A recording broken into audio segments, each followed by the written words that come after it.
주님 평화. 비가 촉촉히 내리네요. 네, 오늘부터 또 일정이 있어서 형제들과 오후에 또 서울 올라가야 되는데 성소주의를 맞이해서 저희가 서울에서 행사가 있습니다. 우선 레오 14세 교황님 축하드리고 주님의 목자로서 이 가톨릭의 수장으로서 정말 아름답게 사목생활 하시기를 또 간절한 마음으로 기도합니다. 지금 가장 어둡고 혼란한 곳에 빛이 보통 내려야 돼요. 그죠? 우리나라도 지금 사실 참 어려웠기 때문에 우리나라에서 교황님이 나오길 바랬는데 미국이 좀 더 어렵죠. 그래서 아마 가장 어두운 곳 출신의 미국 출신의 교황님이 선출이 된 게 아닌가 싶은 그런 마음도 듭니다. 네. 어쨌든 오늘 또 바오로 회심하는 그 다마스커스 가는 길에 바오로가 예수님을 만나고 회심하는 장면이 공교롭게도 오늘 또 독서 말씀인데요.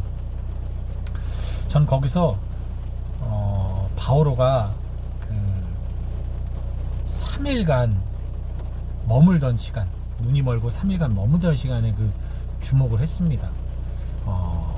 마치 예수님께서 사흘간 무덤에 묻히셨다 부활한 것처럼 바오로 사도도 그 이전에 바라보던 세상에서 눈이 멀고 죽음이죠. 끝이죠. 사흘 후에 완전히 새롭게 눈을 떠서 사울도 다락방의 시간을 거쳐요. 하나니아스와 함께 잠시 며칠간 집에 머물다가 이제 선포를 하러 다니죠. 사실 뭐 바오로 사도는 어마어마한 열성을 갖고 있던 바리사이였어요. 되게 똑똑하고 로마 시민권을 갖고 있었으니까 유학파의 엘리트였는 데다가 하느님에 대한 사랑이 각별했어요. 여기서 우리가 알아봐야 될 되게 중요한 사실 한 가지만 여러분과 나누고 싶습니다. 자, 바오로, 원래 사울. 이 사울은 하느님을 엄청나게 사랑한 사람이에요. 그리고 이 그리스도교를 박해할 때에 있어서 그리스도교를 아무것도 모르고 박해하진 않았을 거란 말이에요. 이게 왜 문제가 되고 이게 왜 이단이고 이게 왜 하느님의 뜻을 거스르는 것인지를 철저하게 공부하고 분석했을 거라는 것이죠. 즉 사울이 회심하기 전이나 회심하기 후나 예수 그리스도에 대해서 몰랐던 게 아니에요. 그리스도교에 대해서 몰랐던 게 아니에요. 다만 관점이 달랐을 뿐이죠. 그에게 있어서 절대적인 사랑인 하느님, 그리고 하느님의 말씀인 율법, 이것이 그에게 있어서는 가장 중요한 가치였어요. 그 가치를 무너뜨리는 어떤 것도 그는 용납할 수가 없었던 거죠. 즉 예수님이 하느님이심을 몰랐던 그는 그리스도교의 그 교리를 하나도 받아들일 수가 없었던 거죠. 그리고 그것의 폭발점은 바로 스테파노의 순교 장면입니다. 그 죄에 그들이 스테파노의 말에 귀를 닫고 그들이 돌을 던질 때 사울은 그들의 옷을 받고 그것에 동조를 하고 있었어요. 즉 그에게 있어서도 그 죄악의 한 부분을 일임하면서 그 또한 눈이 멀어버린 거죠. 박해자의 시선으로 그리스도인들을 바라보기 시작한 거예요. 사랑의 시선이 없었던 거예요. 그들에 대한 조금이라도의 연민과 사랑과 애정이 있었다면 아마 사울은 그렇게 행동하지 않았을 겁니다. 예.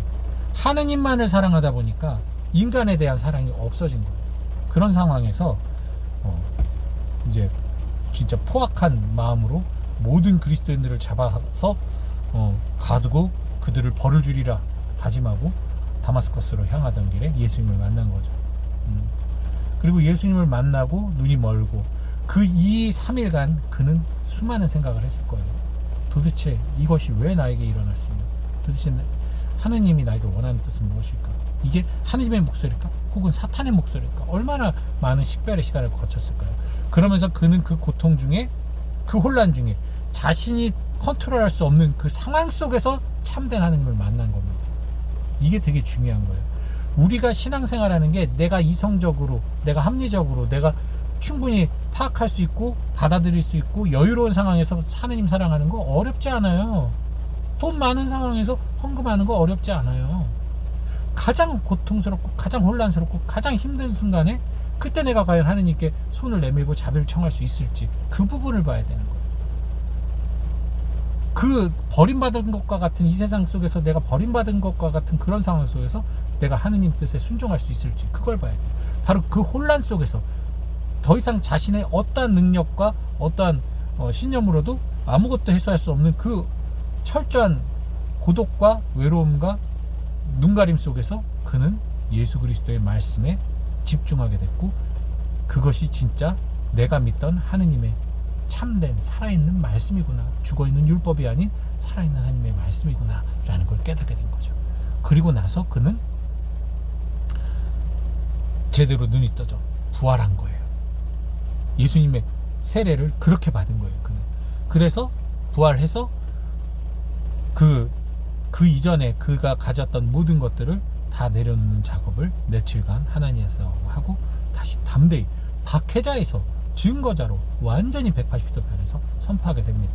자, 또 하나의 마지막 중요한 점, 그가 그런 선포를 하면서 그래서 축복을 받고 막 뭔가 영화를 얻고 인기를 얻었나요? 아니잖아요. 오늘 독서에 나온 것처럼 그는 예수님 때문에 이제 온갖 박해와 고통과 모진 인생의 진짜 평생을 고통의 여정을 살다가 죽을 위기도 수도 없이 겪고 수도 없이 고문당하고 감옥에 갇히고, 그러면서 그는 완전히 주님과 일치를 이루게 되는 거예요. 예. 자, 그런데 그가 그를 고통스러워하고 괴로웠나? 아닙니다. 그것을 그는 축복으로 여기고 감사로 여기고 행복으로 여겼죠. 예수님을 만나면 그렇게 돼요. 그래서 고통이 싫고 이런 억울함이 싫고 괴로움이 싫은 분들은 천주교 안 믿으면 돼요. 우린 이 고통을 달게 받아야 됩니다. 이 시련을 달게 받아야 돼요. 바로 그것이 우리에게 축복이 되는 거기 때문에, 그것이 우리에게 나중에 올 정말 영광스러운 기쁨의 원천이 되기 때문이죠. 그래서 그리고 신앙 안에 살면 그것을 이겨낼 수 있는 힘이 생깁니다. 그러니 여러분, 주님 안에서 거듭나고 주님 안에서 회복하시고 주님 안에서 부활한 삶을 사시기 바랍니다. 오늘 비 촉촉히 내리는 비에 여러분 또 내 안에 있던 어두운 것들, 많은 불안과 걱정, 근심들 잘 씻어내시고 행복한 금요일 맞이하시기 바랍니다. 주님 평화.